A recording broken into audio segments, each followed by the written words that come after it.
Hello.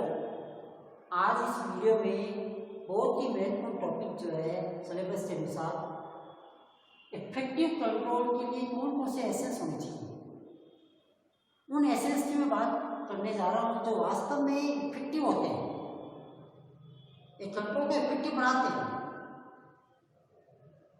जैसे कि impartiality,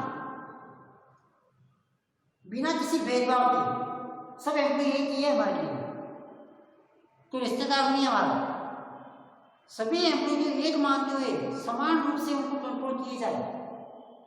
ऐसा नहीं कि दो व्यक्ति है, एक काम नहीं कर रहा तो उनको छोड़ दिया उसको और दूसरे को आप कंट्रोल कर रहे हो, नहीं, किसी भी तरह का इम्पार्शियलिटी नहीं होगी। सिंगल रिपोर्ट जो है वो जल्दी आए, ऐसा नहीं रिपोर्ट तो आने में 2 महीने में आनी चाहिए और 6 महीने में आ रही है, आज चाहिए और 10 दिन बाद आ रही है, तब तक तो उसका फॉर्म जो है पूरा चेंज हो जाएगा। सही समय पर रिपोर्ट प्राप्त करने पर हमें उसको नियंत्रित कर सकते हैं। एक अच्छी कंट्रोल की प्रणाली वही होती है जो वास्तव में जो भी आप रिपोर्ट प्राप्त कर रहे हैं वो सही समय अनुसार प्राप्त हो जाए।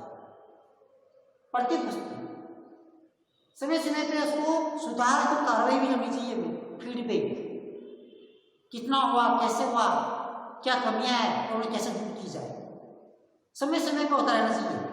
प्रतिपुष्टि, फीडबैक, मितव्यय, ऐसा ना हो कि नियंत्रण की प्रणाली आपने ऐसी बना ली जिसको करने में ही आपका समय जा रहा है और आपकी कॉस्ट जो हो रही है बढ़ती जा रही है, क्योंकि नियंत्रण करने के लिए भी हमें विशेषज्ञ चाहिए, बिना विशेषज्ञ के ये भी पूरा नहीं हो पाएगा। तो ऐसा कहीं ना हो जाए कि उसको पूरा करने के चक्कर में आपकी जो खर्चे हैं वो बढ़ती जाए। परिस्थिति के अनुसार जितनी जैसी आवश्यकता है वैसे कंट्रोल किया जाए। भविष्यमुखी, क्योंकि मैंने आपको पहले बताया था ये नियंत्रण भविष्यमुखी है, भविष्य में कोई गलती ना हो, मिस्टेक ना हो, उसको दूर करने के लिए वर्तमान में ही उसको सुपरविजन ऑब्जर्वेशन के द्वारा उन्हें सुधारात्मक कार्रवाई करते हैं। क्योंकि नियंत्रण भविष्यमुखी होता है तो भविष्य में होने वाले जोखिम को कम करने के लिए हम किस तरह से सिस्टम को पूरा करें, ये बहुत महत्वपूर्ण होता है। समय तक नियंत्रण का प्रमुख आधार समय। सही समय पर अगर आपने निर्देश दिए, आदेश दिए, तो वास्तव में हमारे उद्देश्य जो है वो पूरे अच्छे हो सकते हैं। यदि समयबद्ध आपने पूरा नहीं किया तो वास्तव में जो आपका भविष्यमुखी जो आपकी जोखिम जो आने वाली है उसका सामना नहीं कर पाएंगे। समय पे आदेश हो, समय पर निर्देश जारी हो, समय पर उसको रिपोर्ट प्रस्तुत की जाए, समय पर सुपरविजन हो, समय पर ऑब्जर्वेशन हो, समय पर एनालिसिस किए जाए, चाहे पर सीपीएम की बात करें चाहे रेशियो एनालिसिस की बात करें, वो सही समय पे हो। डायरेक्ट कॉन्टेक्ट, हमारे नियंत्रण डायरेक्ट तो ज्यादा अच्छा रहेगा, क्योंकि जब सुपरवाइजर फोरमैन जब रिपोर्ट लेके आएगा तो उसको आने में समयावधि जो बढ़ जाएगी, और जब समयावधि बढ़ जाएगी तो उसका स्वरूप भी चेंज होगा। इसी कोशिश ये हो कि डिपार्टमेंट से सीधे रूप से कॉन्टेक्ट, ताकि नियंत्रण करने में आसानी हो।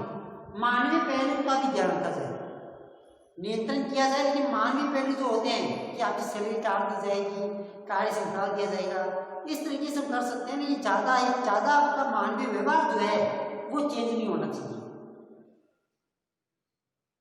यदि मानवीय व्यवहार किया जाता है, मानव के साथ मानव जैसा बिहेव, एल्टन मेयो ने भी बताया था कि पर्वत एक मानवीय विचारधारा पे आधारित है। तो जब मानवीय विचारधारा पे आधारित है तो इसका मतलब ये हुआ कि मानव की मशीन तो है नहीं कि जैसा चाहे वैसा यूज ले ले। मानव तो मानव ही समझे और उसके आधार पर ही हम उनको नियंत्रित करें। उद्देश्य स्पष्ट है, यदि उद्देश्यों की व्याख्या आपने स्पष्ट रूप से की है एमबीओ के आधार पर, management by object, Peter Drucker ने जो इसकी थ्योरी बनाई थी, यदि हमने उद्देश्य की स्पष्ट व्याख्या की है तो हमें नियंत्रण करने में आसानी होती है। अदरवाइज नियंत्रण करने में बाधा पहुंचती है। तो ये जो मैंने आपको तत्व यहाँ पे बताए हैं, इम्पार्शलिटी, जल्दी रिपोर्ट आए, फीडबैक भी हो, इकोनॉमिक, फ्यूचर ओरिएंटेड, समय तक, डायरेक्ट कॉन्ट्रैक्ट, ह्यूमन और उद्देश्यों की स्पष्ट व्याख्या। यदि आपने इन सभी तत्वों को ध्यान रखा है और फिर नियंत्रण किया है तो आपका प्रणाली जो है नियंत्रण की वो काफ़ी इफेक्टिव होती है।